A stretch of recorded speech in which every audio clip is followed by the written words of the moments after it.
And each of these primary behavior types are inspired by fear, as much of life is. Just because it's an illusion, that doesn't mean it's a lie.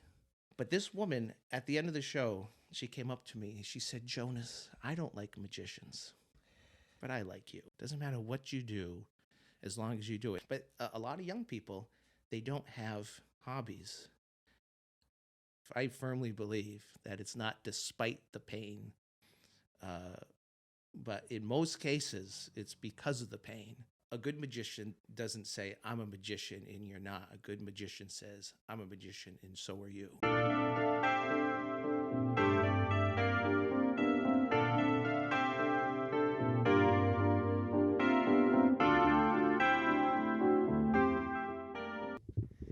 Hello, everybody, and welcome back to the podcast. I am your host, Michael Ornek. I'm excited to introduce our guest onto the show today. He's a magician who I've seen firsthand combine music, positivity, and some unexplainable tricks all in one act. An elementary school music teacher inspiring the next generation, a facilitator of fascination for #positivity. He's also the writer of his very own newsletter, On a Positive Note, and an active volunteer in the Amherst area. Welcome, Jonas. Thank you. It's a pleasure to be here. So I like to start off every episode by asking the guest, just give us an average day in the life. The average day as a music teacher, oh my goodness, it's waking up way too early. I'm not much of a morning person. Sure. As a creative person, my most inspiration comes at night, much to the chagrin of the morning self, who is a music teacher. Right. You get up, you feed the cat, and you go to work. You work with preschool through sixth graders, teaching them music, trying to teach them music, but really it's just trying to get them to learn how to be humans, and then going home and doing the whole cycle over again. So as a music teacher, there's that, but then there's also the creative side, So there's a lot of creativity in lesson planning, but also you touched on with #positivity. There's also a lot of writing, a lot of research, a lot of consuming, a lot of thinking and reflecting, a lot of petting my cat as well. Yeah. So yeah, that's a typical day. Sure. How old is your cat? Oh, that's a good question. She's about 8 or 9 or so. I got her. Imagine this. She's a second-hand cat. Okay. Imagine that. But I'm assuming you really love your cat. We are in love. Yes. Yeah, that's wonderful. So a lot of individuals who listen to this program, they're college kids and they're in the midst of finding their passion or finding some sort of future, planning it down the road. People are confused, people are struggling, and they're looking for inspiration. Part of your role as a human in this beautiful world is a magician. And I'm curious to know what inspired you to become one. That is an excellent question. When I was a little boy, I was incredibly shy. I wouldn't talk to people, which was just as well because I had such a severe stutter that I really couldn't talk anyway.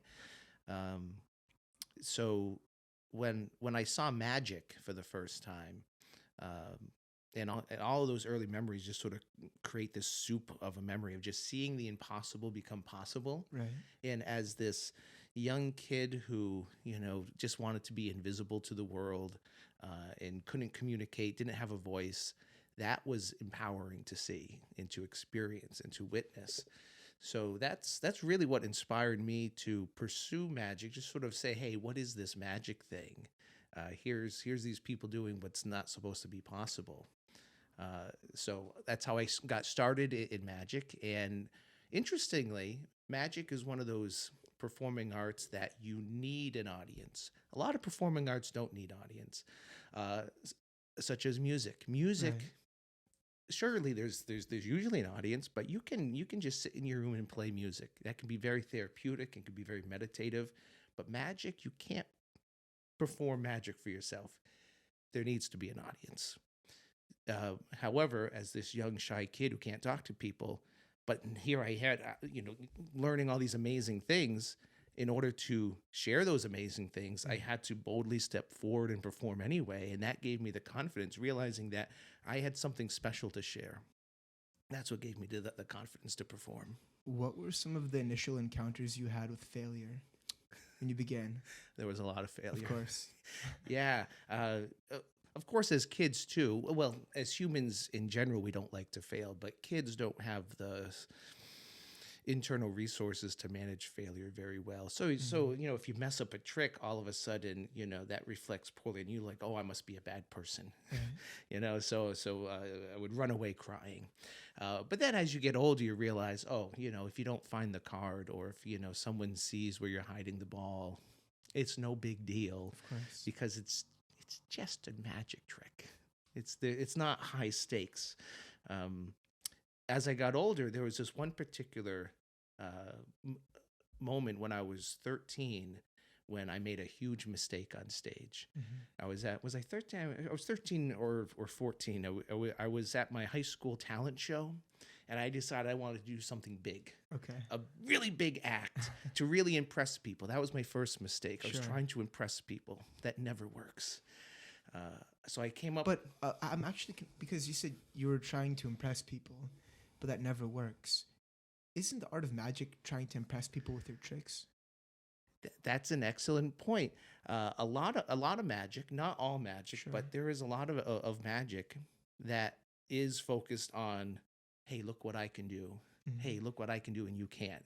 Trying to, and that's in the show that you had seen the other day. Right. I sort of talked about the 3% of people who hate magic, Yeah. and that's a rough number, of course. I haven't done the math on it yet, but according to disc theory, which was sort of this like personality behavior type. There's four basic behavior types. There's D is dominant and Mhm. direct, I is inspiring and interactive, Right. S is steady and stable, and C is correct and conscientious. And each of these primary behavior types are inspired by fear, as much of life is.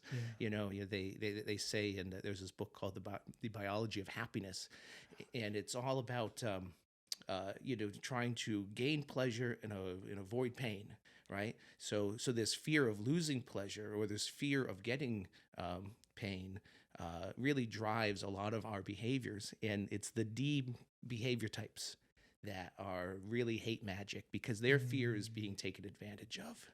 Yeah. They don't want to be tricked. They don't want the wool pulled over their eyes. They don't like used car salesmen, Yeah. 'cause, they don't like the feeling that someone's going to overpower them and take advantage of them or someone they love. Right. And I think you're probably more aware of this than I am, but I'm slowly starting to learn it. We gravitate towards pleasure, not fear, as you said. But on the other side of fear, it's joy, and joy is closer to eternal happiness than pleasure is. So, as a magician, there's a lot of things you can get away with.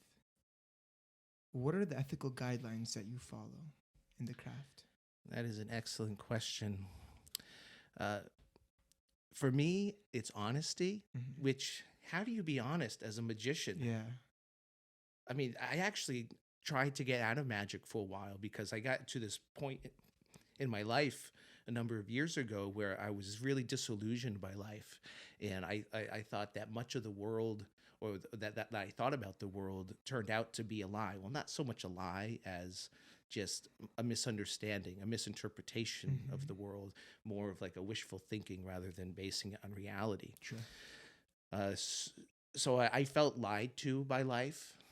So I saw everything as illusion. But here I was at the time. I was working as a full-time performing magician, where my job is to lie to people. My job is to lean into these illusions, and I struggled with that, and I tried to get out of it for a while, and that's ultimately why I ended up going back to school. uh, Initially, when I right after high school, I went to college to study music. Hmm. Hence, why I'm a music teacher Yeah. now. But as life goes on, you start something, but then life happens, and then you sort of go in different directions. The next viable step. So I ultimately didn't pursue music um, a- after 2 years to pursue magic. But then life happens, and you realize, why am I doing this? You sort of become self reflective. uh, so I tried to get out of magic to pursue truth. I became a philosopher, this lover of truth, Yeah. truth that, perhaps we won't ever know until we actually die. Hmm. But that's what I was looking for. I was doing a lot of reading, and so I studied a lot of philosophy in college. I studied sociology, the study of people, and the way people think and interact with each other. Um, yeah, but then I realized that just because it's an illusion, that doesn't mean it's a lie. Yes. And by getting out of magic, I realized it was sort of like it was sort of denying this whole part of me. Certainly, we're not these individual things. Yes, I perform magic tricks, but that's not all that I am. Yes, I'm a music teacher, but that's not all of me. Yes, I'm a friend. I'm a brother. I'm a son. I'm all these things, but Yeah. that's that's not where I derive my value from. Hmm. The challenge is that when we put so much emphasis on those roles, to find our worth, oh my goodness, that's when we get into trouble. Because then when any of those things are taken away, Yeah. that can be very challenging. Hence why I wanted to get out of magic. When things were taken away from me throughout life, I felt like it was a lie. So long story short, I did end up going back to magic, really as an art or as a medium, as a metaphor. It's sort of like the saying was, there's a Pablo Picasso saying, "Art is the lie that points to the truth." Art is the lie that points to the truth. Yeah. So I love the combination of music, philosophy, sociology, pondering, going back and forth, identity in your mix of magic. I do agree with you. It's an art, and so much experience is definitely. It must have created some sort of unique approach to your career as a magician. I'm sort of wondering, either on stage or off stage, what unique traits define you as a magician, or performance tactics, things along those lines. I would say the biggest thing that I'm going for is we're in this together. Uh, as I sort of alluded to earlier, there is a lot of magic that's about, hey, look at me, look what I can do, look how impressive I am. And sort of, if you think about the archetypes of a magician, that's like the trickster, that's like, crazy Uncle Joe pulling a quarter out of your ear. But then there's also this more, uh, this more, I'm not sure what the word that I'm looking for, but it's this more thoughtful. I guess thoughtful, it really is the word, or mindful sense of magic, of seeing it as a collaboration instead of, one of my teachers. His name is Jeff McBride, Hmm. and he says, a good magician doesn't say, "I'm a magician and you're not." A good magician says, "I'm a magician and so are you." So it's this sense of not so much look at me, but it's look at us and look what we can do together. That's really what I'm trying to do as a performer, is getting everyone involved. Yeah, and I mean I can attest to that. When you came to the Newman Center, you were actively calling on different people. People were participating in different acts, even doing small little tricks to make it a group collaboration, so everyone felt as though they were a magician. And in all honesty, Jonas, I was a little bit fearful of that. So when I entered the room, I purposely did not sit in the front because I didn't want to be called on. I was a little scared of that, but you had such a way of making everybody feel welcome. I mean, your presence was contagious. You started laughing, everybody started laughing throughout the entire presentation. And what I really liked was that you combined, that's the refrigerator, it goes on and off, but that you combined music with your magic, with the card trick especially. Someone pulled up, you guessed the card based off of the music, and the core, the main thing that I got out of it was this core premise of your show was just bringing joy to people. So if it's an illusion or not, or if it's a, and I don't think it's a lie. It's an illusion, as you said, but you're bringing joy, and that's in shortage right now. Pleasure, there's a lot of it, but joy, it it is it is very scarce, and it brings up the next question: where do you see the future of magic going? Do you see it as, a virtual thing with people on TikTok making these short videos, or, you know, where, like 10 years down the line? That's an excellent question, and that's something that perhaps I'm not the best person to ask. It's Okay. probably someone from the next generation coming up. But if I had to gumption a guess, thinking about the magic of yesterday, the magic of today. Um, I may have mentioned this in the show. I was mentioning it just recently how any new technology can be perceived as magic because at one time only the initiated know the secret and everyone else doesn't know about it. So it's commonly said the first magic trick was fire.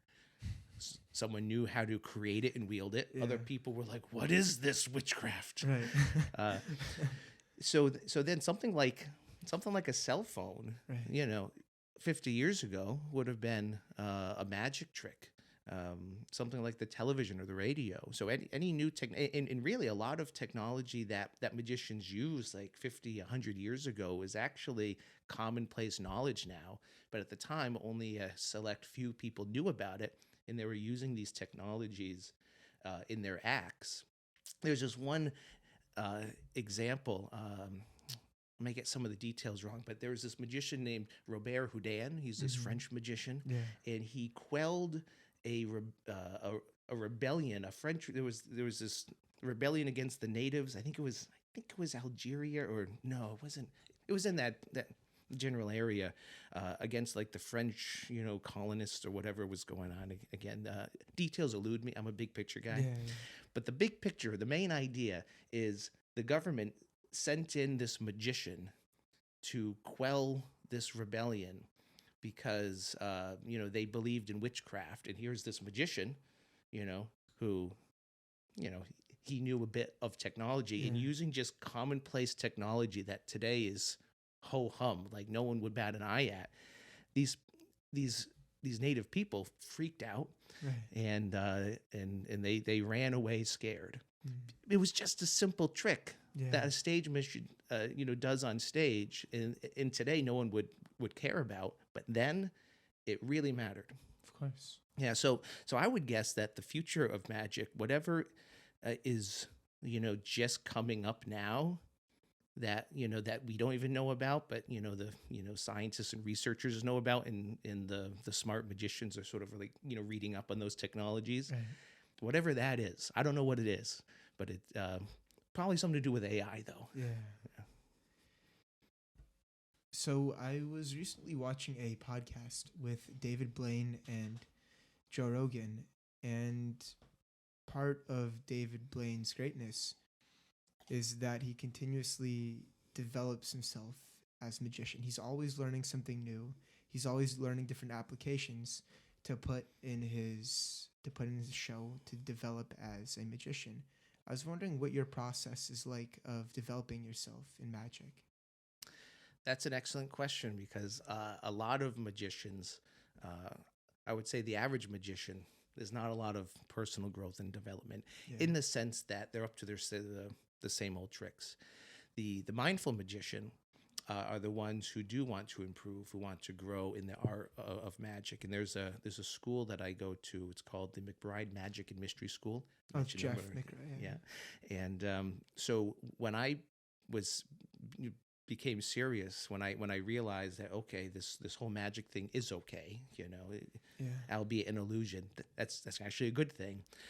That's when I decided I wanted to not just rely on what I know and what I can do and my own ideas. I wanted to go and learn from the masters, the people who have been where I am today and are where I want to be someday. So I started going there. It's one of those schools though that you can't graduate from because it's kind of like life, Yeah.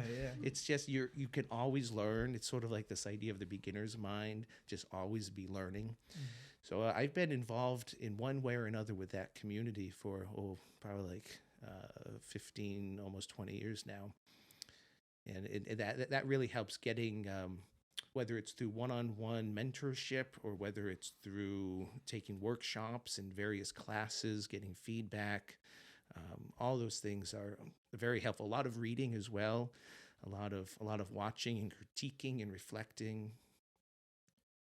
And you must have dealt with a fair amount of skeptics, people criticizing your show. In addition to yourself, you know, you mentioned earlier how you were under this, you're battling with yourself as to whether or not magic was an illusionment or a lie. But that aside, how do you deal with people who criticize you as a magician? People who look at your acts and just are full of negativity. And I'd like to speak specifically earlier on in your development and career as a magician. Yeah, there's as you're asking that question, a few things came to mind of a few different types of criticisms. Because there's criticisms about just people who don't like magic in general. So I've certainly had my fair share of people saying, "Oh, you're a jerk because you're a magician." Wow. I had this one instance. This was fairly early on. It was when I was maybe 5 or so years into performing magic full time. I showed up to this gig. It was I was doing a tour of all the Golden Age homes in Springfield.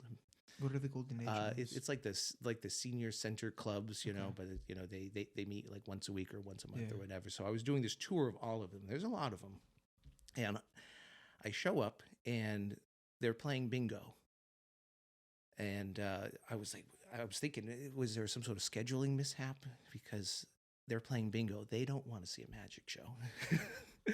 But so I talked to the person who's in charge and like, oh yeah, that's today. Yep, we'll just take all this down. And everyone was so mad. Yeah, Oh my of goodness. course. There was this one particular woman who was like scowling at me.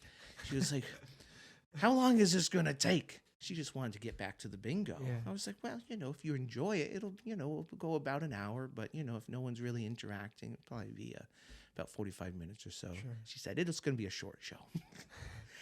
So not the best way to start a magic show. I mean, there were a few people that were excited, so I aligned myself with my allies first. And there's a key lesson there: find your allies. And meanwhile, this woman is just sitting in the back, scowling, waiting for the show to be over. And but a funny thing happened. And As the show was going on, this woman the walls started to come down. She started to smile. She started to laugh. And then at the very end, there's this one particular piece at the time I did where I get someone to help out with this, the big finale, sure. and she willingly volunteered. Wow. I mean, I don't go in trying to convert people, Yeah. because I'm not here to convince anyone. I'm just here to just live my life and share my voice. If people like it, great. If not, okay. But this woman, at the end of the show, she came up to me. She said, "Jonas, I don't like magicians, but I like you." Oh, that must have been so sweet too. It was, because again, I'm not looking to change anyone's mind here, but when I'm able to do it, that's a beautiful thing. So, what are your intentions whenever you perform? What do you want the audience to get out of your show? It's joy. Joy. Yeah. You didn't even hesitate. Yeah. And it did take me a while to pinpoint that word, because there's so many different things that go into it. But really, for me, reflecting on who I am, beyond what I do. It's this idea that we are human beings, not human doings. I love that idea. Human beings, not human doings. Yeah, we're not what we do. Yes, you have a podcast. Yes, you're a student. Yes, Right. you're a person, right? Yeah. But you're not any one of these things. It's beyond what you do. It's who you are at your essence. Do you think that who you are is a culmination of the actions you've done? Because the actions you've done, it gives you experience, and your experience changes who you are. Absolutely. Absolutely. There was this wonderful line. I think it was Marcus Aurelius has said, I think it was him. He said, "It doesn't matter what you do, so long as you do it."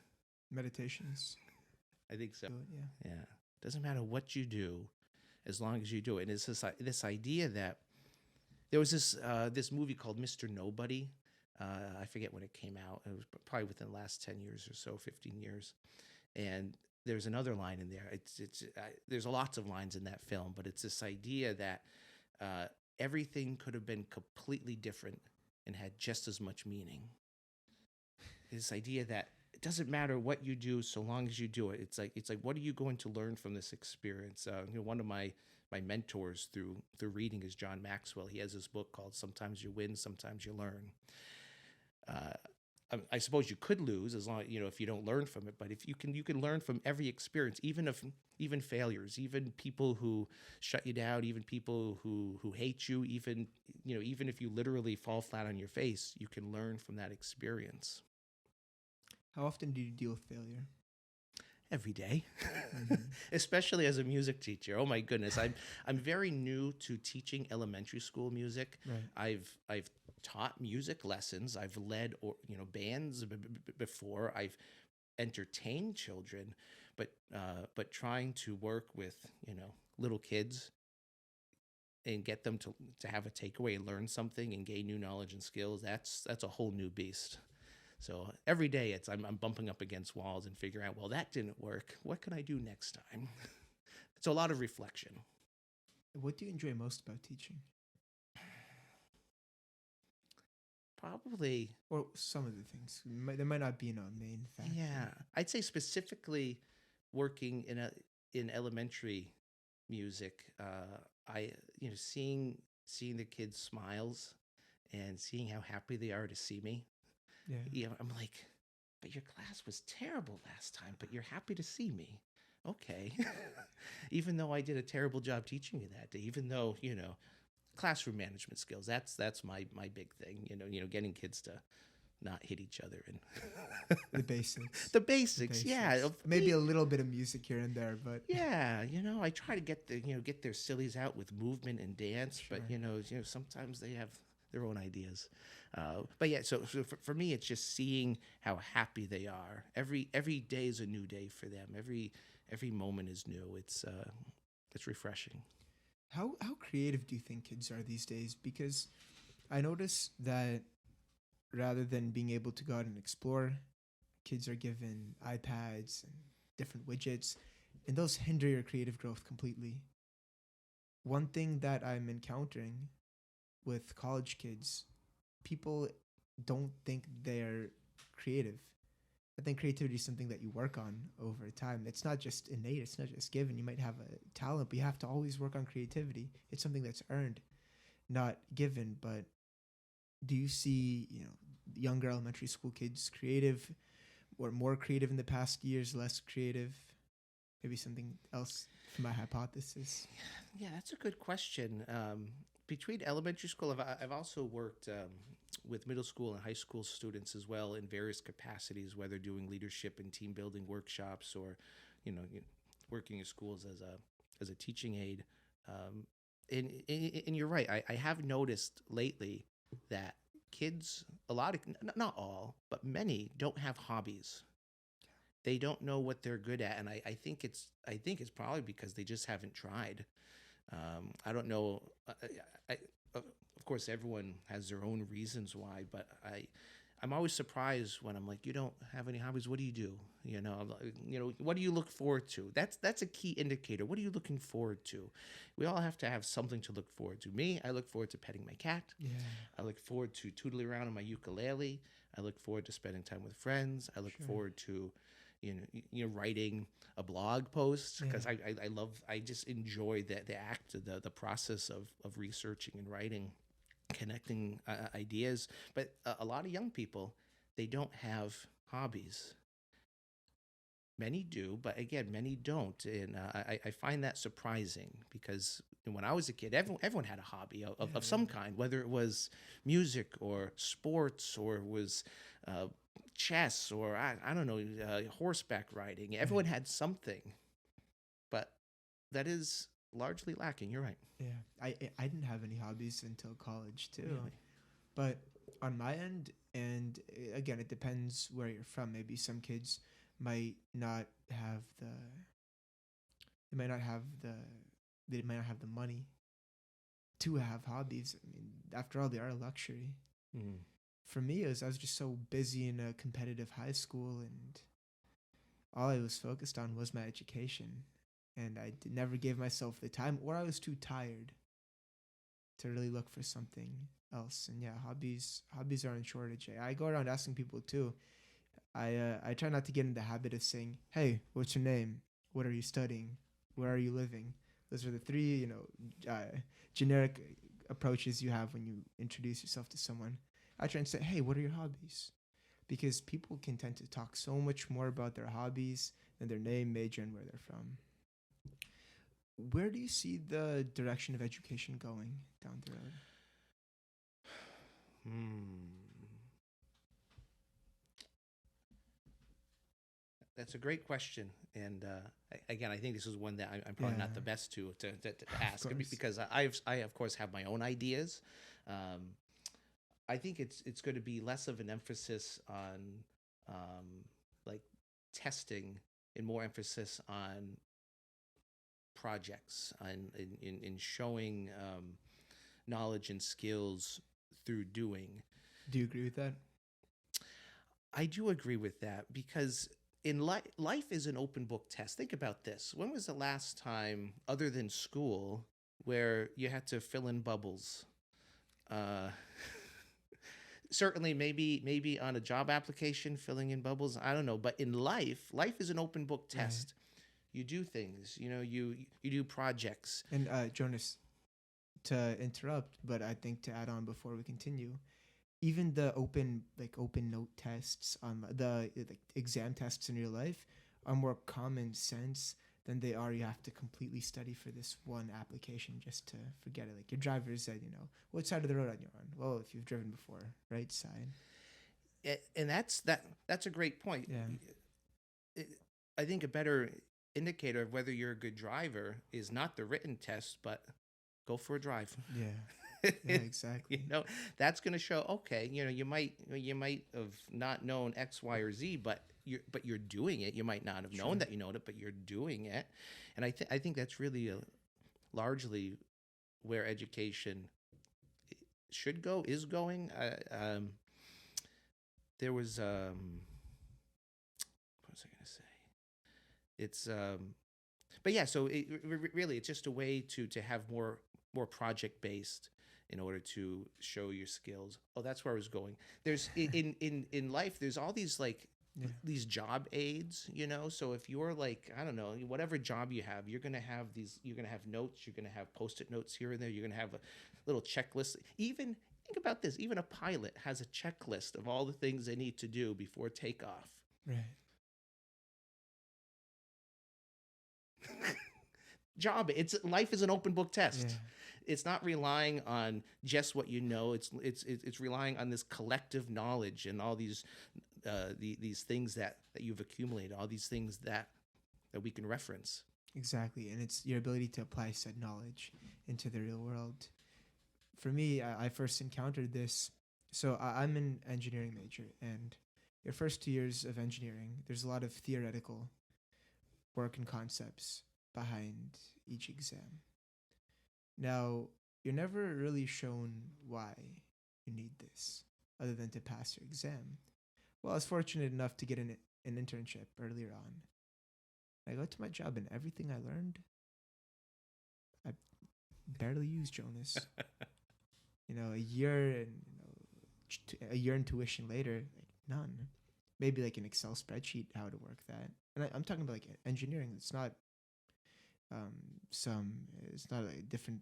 It's not a different entry position. It's not something quite difficult.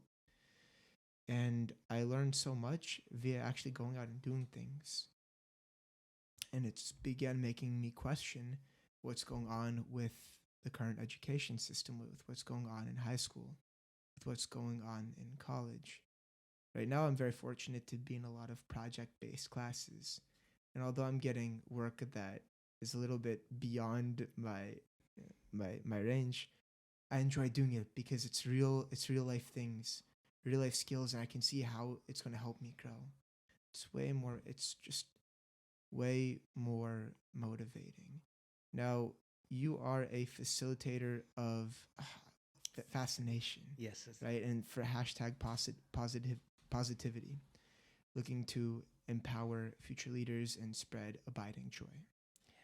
Those are the core things I got from it. But I was wondering, what is hashtag positivity and the story behind it?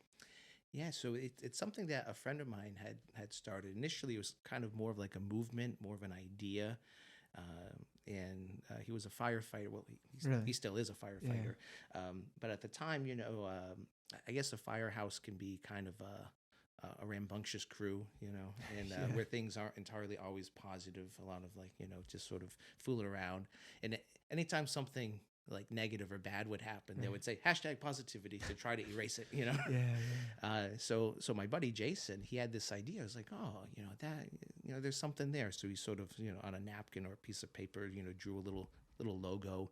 Then he brought it to a graphic artist to make it look good, and started printing up on shirts and hats and T-shirts and those sort of things. So that's how it started. It was just as this idea to sort of try and erase some negativity in the world.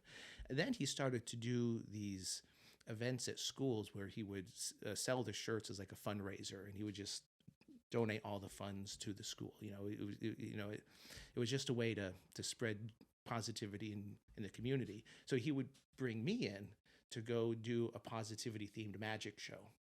Okay. Because I was already doing that anyway, Yeah. just sort of not under that brand, but I was already doing it. So I would do these things and at these schools, and eventually he decided he wanted to sort of back away from it, so he passed it on to me.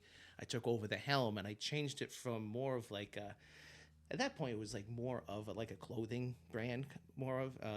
So I switched it to more of an educational brand, Okay. which is ultimately what led me to go back to school to earn my master's in education, so I could develop a curriculum for, you know,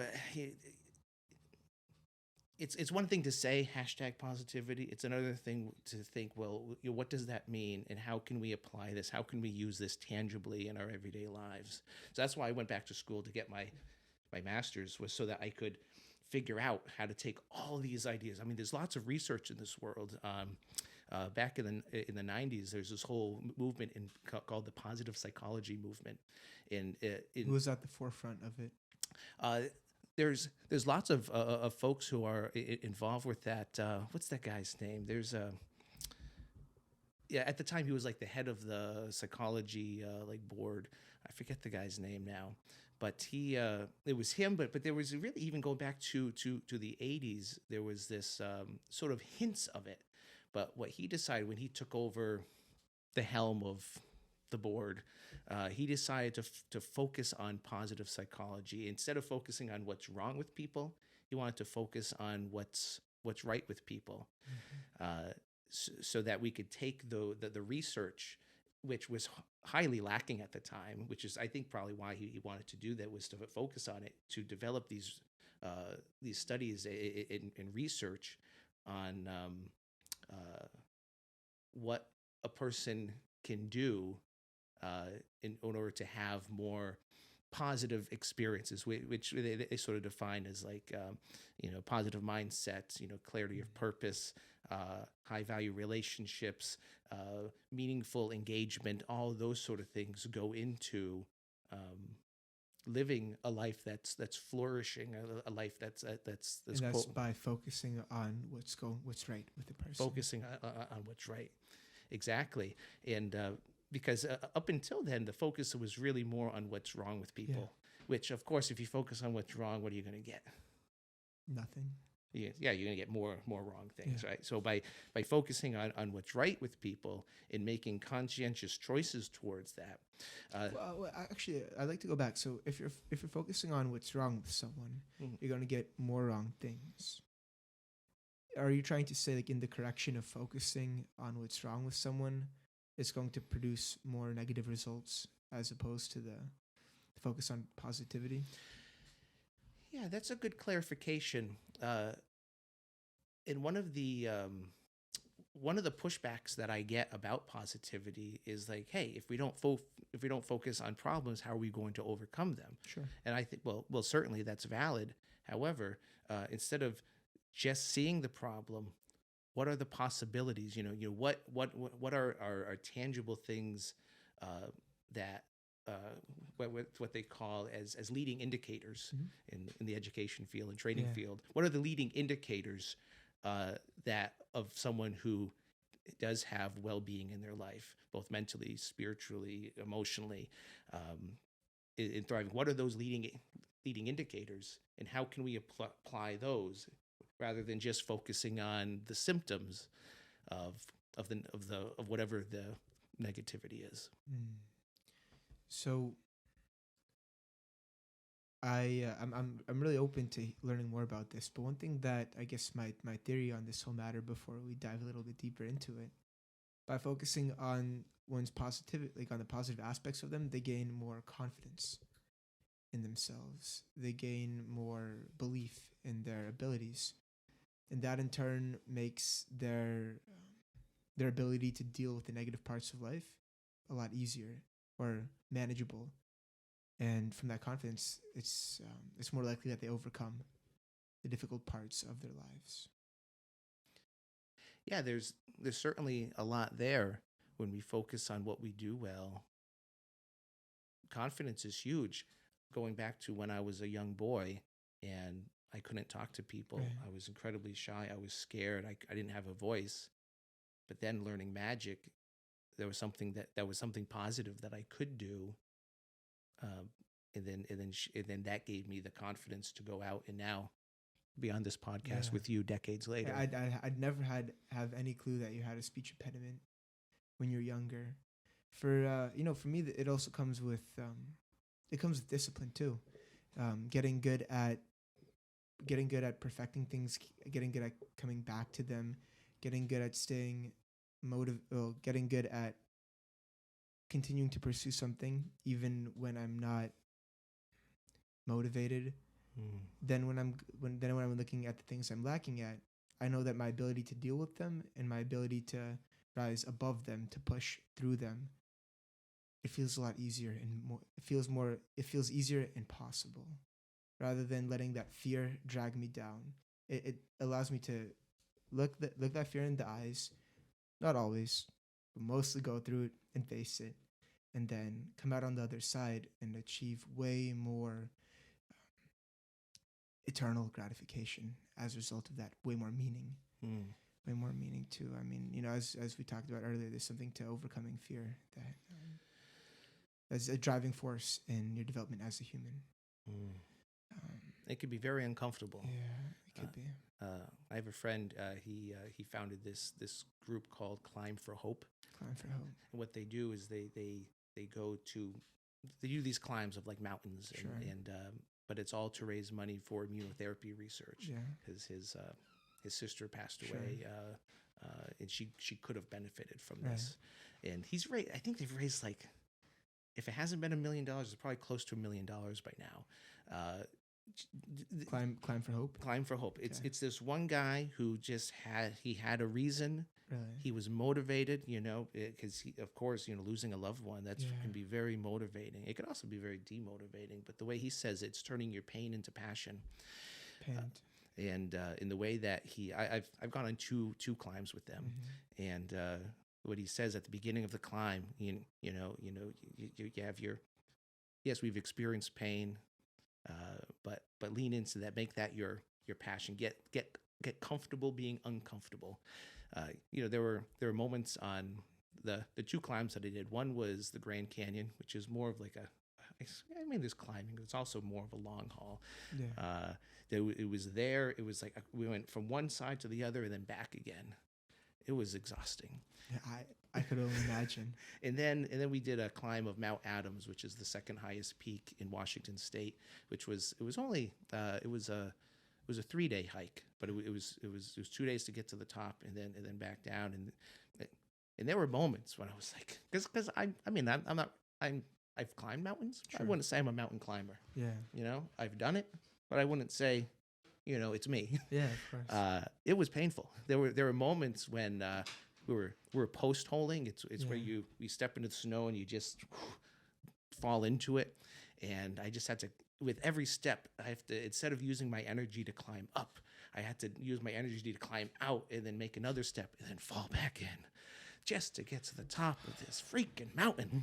Jonas, I could only imagine. I can only imagine. And there was this one moment, I just paused for a moment, and I looked behind me and I realized I'm above the clouds right now. How Literally? literally, Oh my God. literally, I was looking down at the clouds, 13,000 feet in the air. Wow.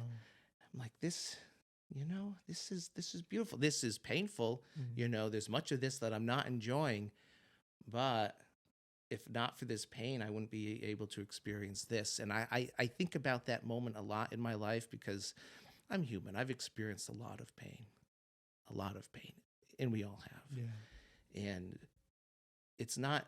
I firmly believe that it's not despite the pain, but in most cases, it's because of the pain that the joys are so high. The joys are so wonderful. It's the idea that when you become brokenhearted, it's like your heart gets ripped out. And the bigger the pain, the bigger the hole in your heart. But that hole is so big, it can be filled with so much joy afterwards. And oh my goodness, I would not have believed it at the time during my biggest struggles in life. And if anyone is listening to this, they're like, BS, I don't believe you. Oh, okay, I'm not trying to convince you. Yeah. But from my own personal experience, Right. I've experienced profound loss and I've experienced profound joy, not despite, but because. Enjoy, right? Joy. Abiding joy. It's abiding. It's everywhere. It's abiding. always present. It's just covered up. We just have to. We don't have to create joy. It's Yeah. already there. We just have to uncover it. Joy is already there. Yeah, it's already there. It's Do you- it's abiding. It's here now. So finding joy, could you say it's a way of getting over the mental roadblocks to find it? Or is it first going through the pain in order to see what's really in front of you? I think you could probably do it both ways. Yeah. But certainly, well, it's sort of like learning about joy in a book, or learning about joy through learned experience, like reading about grief in a book versus going through grief in real life. Right. It's like the difference between a test at school and real life projects. Right. Of course you're going to learn so much more by experiencing it. But I also, not but and per se, and also there are things that we can do to prepare ourselves. So part of it is having that open mindset, what I call fascination, just always being fascinated, curious, having wonder, to literally pause and go, instead of immediately defaulting to criticizing or frustration, but to default instead to curiosity and wonder, fascination. Because when we are able to default to that, and a lot of times, it's a conscious choice. Sure. Especially, I find for me, it's especially while driving. It's a conscious choice for me to be Right. fascinated. Like, why are they in such a hurry? I don't get Why are it. they honking at me? Why are they cutting? I don't get why they're in such a, yeah. So defaulting to that instead of flipping people off or screaming, So there are things that we can do to prepare ourselves, and one of those things, of course, we could read, we could write, we could talk to people, we can have therapy, we can have a religion, we can have all these a whole bunch of different things that we can lean into to collect usable and useful ideas for having a strong foundation. Because if we don't have that foundation, which early on in my life I lacked a firm Yeah. foundation. Though when the rains came, when the floods came, Yeah. I was in trouble. Yeah. So I mean, You had nothing to fall back to, nothing to hold on to. yeah. And So that's why certainly having that foundation, whether it's through reading, whether it's through gaining knowledge and skills, having friends, well, certainly friends, relationships is one of the three pillars of positivity. Um, I had mentioned it's a wind in the sailboat, right? it is. It's the wind in the sailboat. Exactly. And I'm not. These are your words. Not mine. I don't want yeah. to. Yeah. There was this. I read the studies that in the research that they had done since the beginning of positive psychology movements. I sort of took their key takeaways, and one of the challenges with all these ideas is, okay, well, it's in a book.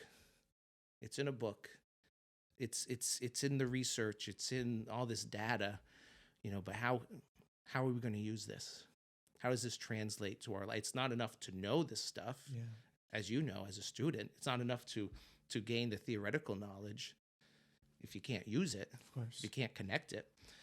So what I've been working at, and why I'm so passionate about sharing this through, whether through magic shows, whether through music, whether through facilitating workshops, or even just walking through a grocery store, or going for a walk in a park.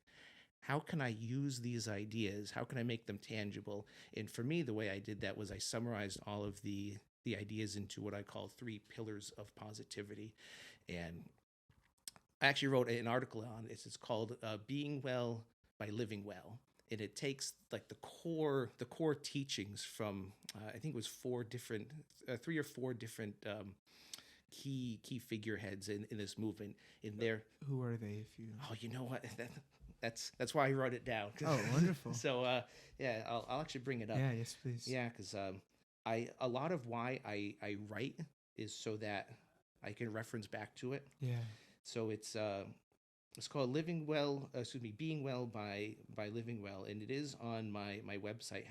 #positivity. And I'll be sure to link everything. That's great. Let's see if we go down.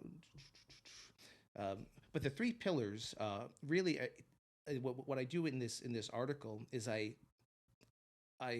state the key ideas, and part of this too, like I can't tell you what all of those ideas were, but I can tell you mindset, purpose, and relationships. And if we remember just those 3 things, that fills in the blank. As long as if we can lean into a positive mindset, staying curious, fascinated with wonder, and to default to a growth mindset rather than a fixed mindset. If we can have clarity of purpose beyond what we do, but who we are, it's sort of like the idea of beyond a mission statement. What are the core values? Like, what are your core values? And then Jonas, what are your core values? Well, joy. Yeah. Joy is a core value. What sparks joy? I was in a fight with happiness for a long time. Sure. Where I didn't know if I wanted to be happy. A formidable opponent. Yes. And okay, I found the article. It's a little balloon with a smiley face. For me, that is a core value is joy. Another core value is fascination, curiosity, and wonder. All right, so the 3 pillars. Carol Riff, Dimensions of Well-Being. Sure. Look this up. It's from the Journal of Personality and Social Psychology.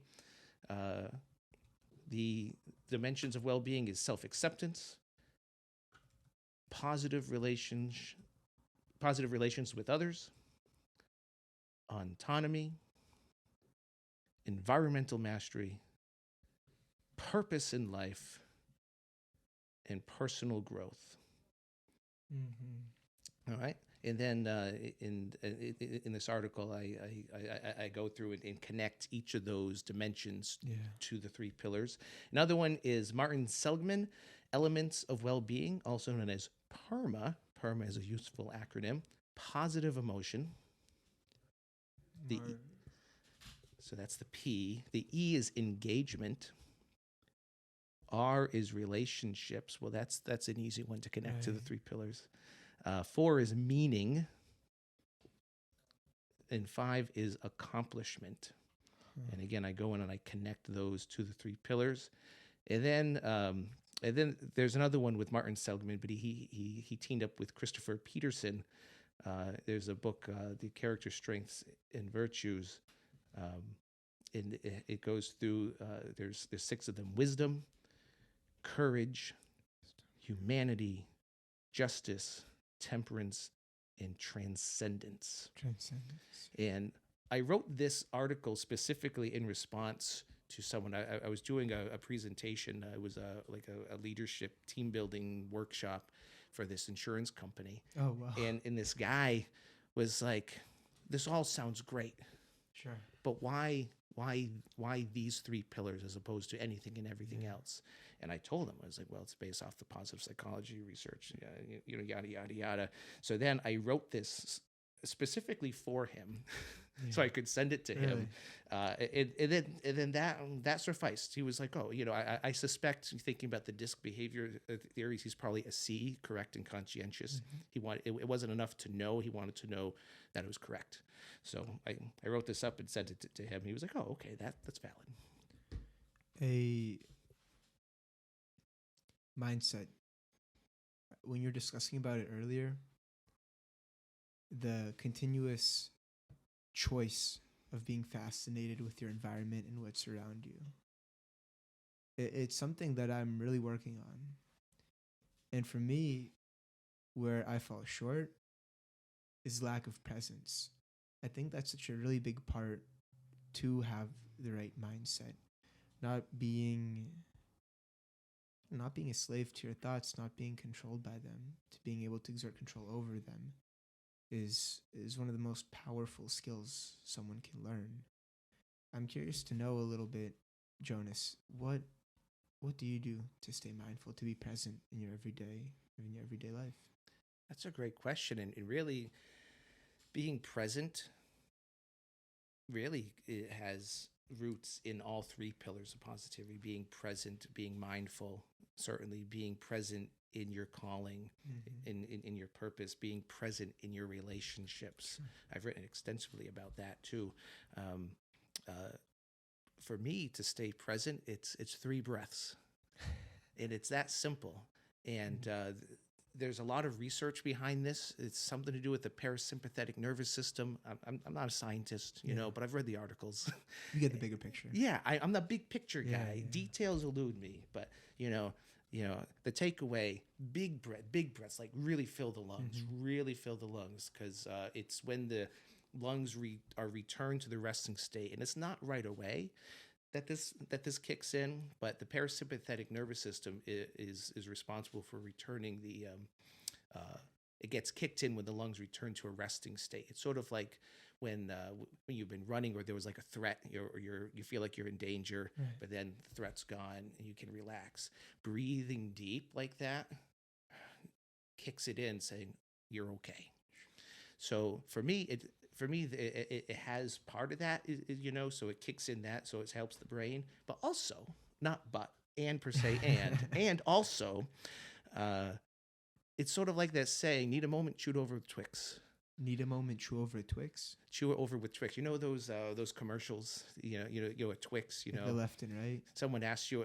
Well, yeah, it was actually just before they did the left and right. They would someone would get into a sticky situation. Right. They didn't know how to respond, so they, put a big Twix in their mouth and chew it over. Instead of chewing on a Twix, I take 3 breaths. Yeah. What's beautiful about this is you can do this wherever you are. You could be delivering a presentation in front of a group of people. You could be driving in a car. You could be talking to a friend. You could be anywhere in life. You could be taking a test. You could be working on a project. You could be doing anything. You can take 3 big breaths. You don't need anything else.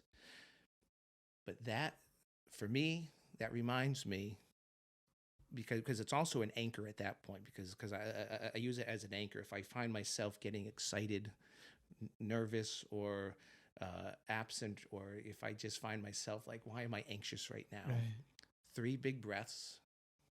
I'm like, oh yeah, joy, fascination, curiosity. I'm Jonas. Who am I? I'm Jonas. So those are always mantras in your head. Yeah. Joy, fascination, and curiosity. Another one is there's this quote I found when I was a little boy. I don't think I understood it at the time, but I think about it constantly. And it turns out it's I was going to say shaker, not a shaker quote. It's a Quaker quote. I shall pass this place but once. Therefore, any good I can do or kindness I can show, let me do it now, for I shall not pass this way again. Through time. Is that Through time, yeah. So it's also this idea of this too shall pass. And, there's this Heraclitus quote that says, "No one can step in the same river twice. It's not the same river, and you're not the same person. It's always in flow. It's constantly changing." Oh, okay. Maybe the way I can reference something like this, maybe I'll read a book 2 times over, and the second time I'm picking up on things I never thought I would pick up before. And then you think you have everything down, then you go back the third time. Well, how come it's this, it's the same book? Maybe not the same as the river analogy you're giving, but then I come back to the third time and the fourth time. And each time as I'm growing and developing and learning and changing as a person, more of the book becomes clear to me. I see different points. It's, yeah. There's a lot of truth to that. The who we are today, very different from when we were children. Yeah. We're still the same person, but we're also very different, and also completely different for who we're even going to be, tonight before we go to bed. We're going to be a different person because we've had different experiences, met different people, had different thoughts. How important do you think it is to adopt a childlike state of mind? Because as you age, you're more susceptible to become a victim of, the current dogma at hand, whatever people are telling you to be, how to think, how to act. While a child is a little bit more of little bit more of a rebel, more willing to go out and be ostracized. Yeah, and I think often about that. One of my favorite stories is the story of Jesus. Oh my goodness. Yeah. Fantastic story, and I know that for a lot of people that's a trigger name, Sure. but whether you like him or hate him, Right. whether he was real or not, Yeah. the story of Jesus is an incredible one. For sure. And my favorite one, I was at the time I was reading a deep dive of the Gospels, but also watching like various Jesus films. Right. And I got to this one point, I forget, again, big picture guy. Yeah. The details elude me. I was reading this one particular part, and someone had asked Jesus a question, and then it said someone learned in the law responded, the one who helped him. It was probably the story of the Good Samaritan, probably. Okay. Yeah. But then when I watched the film, Right. who the one who responded, who was learned in the law, they portrayed it as a child. Oh. Yeah. So when I was reading it, I just assumed it was like, I don't know, some scholar or teacher or Yeah. adult. But no, it was in the movie they portrayed it because Jesus Wow. says, unless you become like children.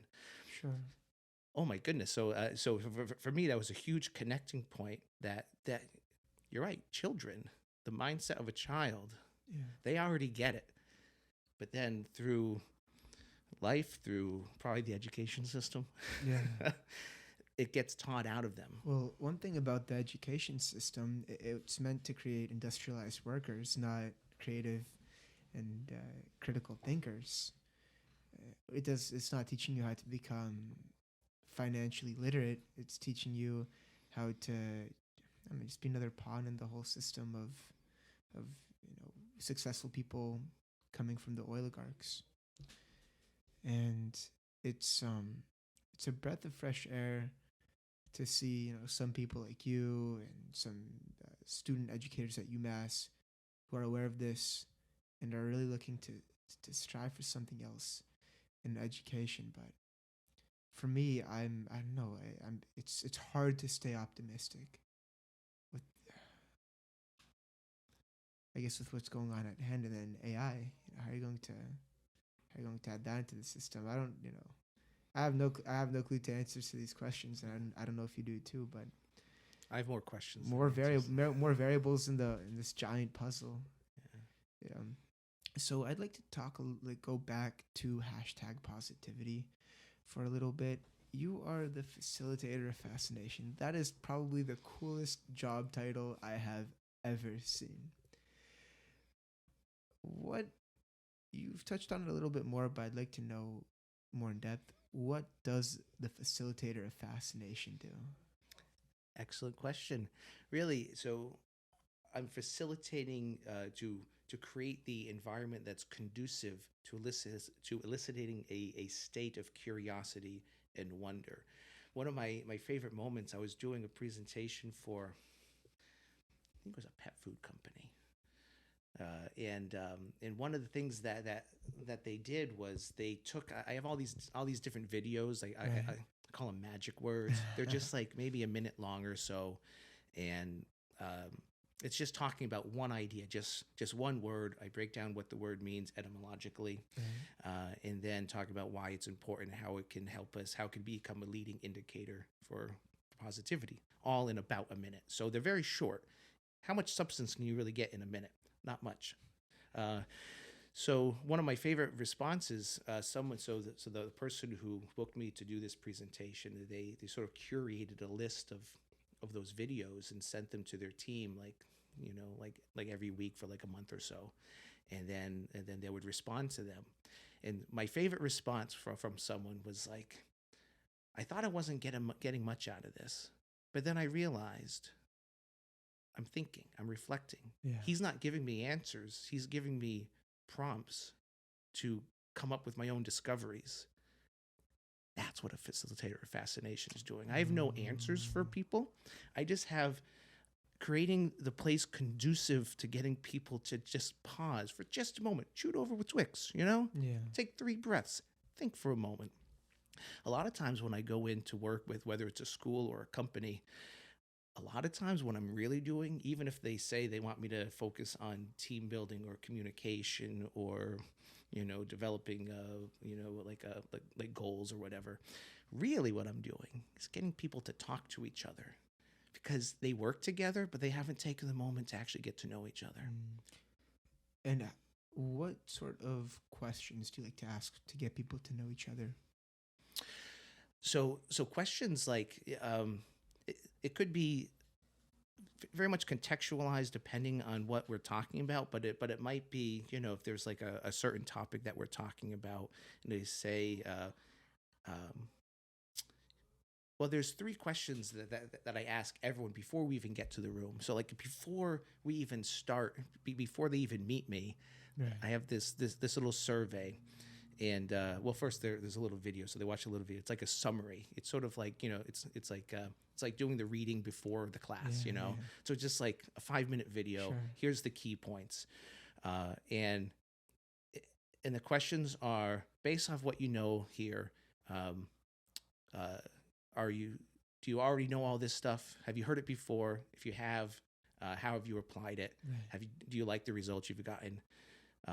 Have you never heard of this before? Or maybe you have applied it, but you didn't like the results, so you want to learn new ideas for applying it. Or maybe you love your ideas, that you've already done great with this, so now you're excited to help your peers use this material as well. Sure. So what I like about that question is that before we even get into the room, everyone knows why they're there. Because it's either, oh, I've never heard of this stuff, I just need to learn about this. Oh, I've learned about this, but I don't know how to apply it, or I don't like the results, or I've used this, love it, so now I'm gonna help. I'm gonna become a co-facilitator of the class. Everyone has a good reason for being there. So I'd say that's, since I've started using that, which I've only been using it for a few years, I find that I get far less pushback, because I'm sure we've all been to a class or a workshop or a training day or conference or something that you went to not so much because you wanted to, but because you're on the team and you're all going that day. But by asking that one question, it's a simple question, but you sort of answering that, you get to figure out where you are, and then once you're in the room, you can talk to each other about all these ideas. Do you continuously change the seminars you're giving, the structure? Are you innovating upon your current course structure? Yeah, so every presentation is really customized. Certainly I can do an off-the-shelf one, Right. but that's not as valuable. So it's really when people are willing to do the pre-work, and that's how I know if it's going to be. And off the shelf means like unscripted or something that you've Oh, already have. that's a great question. So when I say off the shelf, it's like, oh, I've made this presentation. Perfect. It's all scripted and all the worksheets and Sure. everything. It's in this box. I just take it off the shelf, the proverbial shelf, and just do it canned. Yeah. I can do that, but I don't do that version often. That's because you're not going to get as much value. Yeah, I fully agree with you. So it's when people see the value, like, oh, we actually it's. Here's the thing. This is I have a big gripe in the training and development world. Yeah. A lot of times when someone says, "Oh, we're looking for a presenter," they don't know what they're looking for. It's just, oh, we have this hour to fill, or maybe this 3-hour block to fill, and I just need to check this box off so I can tell my boss that, okay, we address this, whatever this is, and they don't care what it is, Yeah. as long as it's cheap, as long as they can afford it, Yeah. and as long as they can say that we address this. It's not really addressing it, Sure. though, and sometimes cheap is also variable, or I should say contextualize.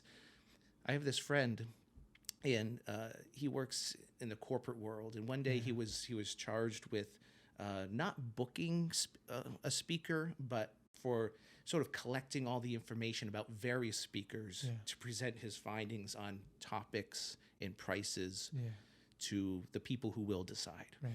And he told me, what these topics, and they were all off the shelf, no customization, no assessment or evaluation at the end. It's just it's kind of like watching a TV show, and nothing before, nothing after, no interaction. In the prices they were charging, oh my goodness! Wow. If I was charging those prices. Sure. And there's no actual follow up. There's no like, oh, what did you do with this? It's not enough to hear something. It's not enough to even do something. Mm-hmm. It's how are we going to apply this moving forward? How are we going to be different as a result of this time and energy that we put into this? Yeah. And my programs have that built in. There's this 90-day sort of what I call it. It's like an evaluation or assessment where there's these touch points where it's like, okay, so by the end of the presentation, you're going to reflect on just one thing that you're going to do differently and how you're going to apply it. And then the next day, I email you. I'm going to send you an email. You're going to hear from me. Being like, this is what you said you're going to do, and then for the next 90 days, at 30 days, 60 days, and 90 days, you're going to hear from me. If you want real change, it actually takes more than that. But at the bare minimum, someone following up with you to be like, hey, we were together 3 months ago. How are you using this? And what answer do you usually encounter? I usually get silence. Usually they're like, I don't want accountability. I don't actually want to change my boss, So that's a lot of times that. However, I do get responses back from the select few who actually had aha moments, and they're like, oh, yeah, if I actually want to do what I'm saying that I'm doing, rather than just going through the motions, yeah. One of my favorite responses, I was doing it was for a community college in Florida. It was for the entire staff, like the faculty, the administration, like every level of employee was there. One of the challenges, though, it was the day before Thanksgiving break. Why do they plan these for the day before Thanksgiving break? They just want to go home, but no, they have to hang out with Jonas. So many of them already don't want to be there. But then, they get this video like a week before. I'm doing like a magic trick. I'm like, I don't know, I probably sang a song on the ukulele. I don't know what I did, but so it's different for everyone. It summarizes the key points, and then it has those questions. Essentially, why are you here? And then during the presentation, and then afterwards with all the follow up, my favorite response it was the assistant to the president of the college. She said, in my 3 decades in education, I've sat through my share of professional development. This was shockingly different. Yeah. I'm getting chills just now thinking Of about it, course. because that's yes, it should be different, Mm-hmm. because the way it is isn't working. Yeah. So, two things that really stood out to me. A, reflection. I don't reflect very often, to be honest with you. I'm more get this done, get this done, get this done. I rarely look back, and it's cool to be in a situation where part of the curriculum, part of the events structured in the curriculum is the opportunity and time for reflection. Also, your adaptability, off the cuff rather than off the shelf. I was wondering how you adapt different seminars and presentations based off of the crowd. It's an excellent question. And really, what you experienced at the Newman Center the other Yeah. day, that could have been an off-the-shelf presentation. In many ways, it kind of was, because there was no, other than getting a text from Father Gary. Yeah, I didn't know what was going to happen that day. I was Father Gary called and you came. you want a magic show? Okay, Yeah. I'm there. So when I'm doing like magic shows, Right. it's much different, but it's also the same in many regards, because it's with people, Yeah. whether it's in a workshop, whether it's in a concert, whether it's in a classroom with elementary school students, or whether it's with a group of college students. You're with people. It's not just standing in front of a mirror. It's you're so it is a give and take. And so a lot of the stuff that I talked about in the magic show, Yeah. like I didn't plan on that stuff. It was just Really? like, what are they giving me? Yeah. Is this just going to be a quote unquote straight magic show, Sure. where I can like maybe hint at a thing here or there, or Yeah. like someone says something or someone does something, I'm like, oh, I can lean into that here. I can go into, I can tell this story here. Like, oh, they picked that card. I can tell that story. So it really depends on what I'm getting. It's really is a give and take. You get what you give. And I've had audiences where I get nothing. So I just Sure. give them, it's not as exciting, but like audiences like the other night, Right. I had a wonderful time. Yeah. It was a great time. I did too, Jonas. Yeah. I guess I'd like to close with, what are your future goals and aspirations down the road as a teacher, a facilitator, a fascination, a magician, as a human being? What are you striving for? It's a great question. It's one I've been thinking a lot about lately. Yeah. Just sort of pull back the curtain a little bit. I've been sort of going through I don't know what I would call like the past few months, or really the past year probably. I've been sort of questioning a lot of the trajectory of where I'm going. Questioning in the sense of not that abandoning all of this, but there's the core values, there's the who I am, and then there's the what I do. But what I do, I can be me. Like I said, I could be me walking through a park. I can be me on a podcast with Michael. I could be me in a magic show at the Newman Center. I can be me teaching music classes to elementary school students. I can be me, at a company doing a workshop. I could be me on Zoom doing these works. I can be me writing a blog post for my newsletter. So there's all these different aspects of how I can be me. And what I'm really been thinking a lot about the past year is this idea of focus. And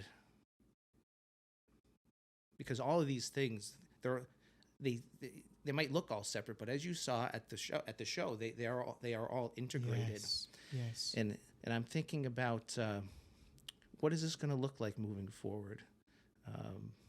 I don't know. I've been doing a lot of so I guess to answer that question, it's what moving forward. I'm rethinking a lot of the trajectory of where I'm going, because like maybe a year ago my answer was I want to develop #positivity as this like training and development company where I have all these different facilitators who do what I do, and I can just sort of take a step back, sort of this idea of because if something, God forbid, if something happened to me today, it's gone, but if I have a team then it could carry on even beyond Yeah. me, like the physical aspect of me. So like a year ago, that's what I would have said my goal Sure. was. Now I'm not so sure. I think it's one of the processes of being a creative. What a creative has to go through. Your mind's always jumbling about what am I doing? How can it be a product of me? Jonas, I want to thank you so much for your time, for the beautiful words that you gave. If there are any closing remarks or any, shout outs or plugs you'd like to give, do so in the camera. Let the audience know. Um, and I'll be sure to link everything down below. Absolutely. Remember who you are. That's all I have to say. All right, everybody. Thank you for tuning, listening, and just being a part of this podcast. What a beautiful episode we had today. Please be sure to like, comment, subscribe. Give us any sort of feedback that you think we could do better, things you want to see, or just things down the road in general. Guys, thank you. Jonas, thank you.